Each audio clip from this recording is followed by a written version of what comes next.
கர்த்தருக்கு ஸ்தோத்திரம். இன்றைய வசனம். தேவன் தாமே இன்றைய வசனத்தை கொண்டு உங்களை வழிநடத்துவாராக, ஆசீர்வதிப்பாராக. ஆமென்.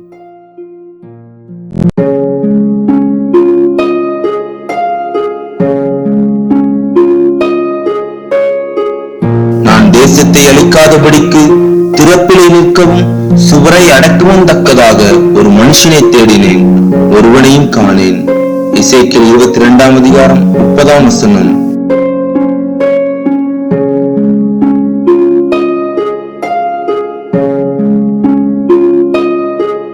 I looked for someone among them who would build up the wall and stand before me in the gap on behalf of the land, so I would not have to destroy it, but I found no one. Ezekiel chapter 22 verse 30.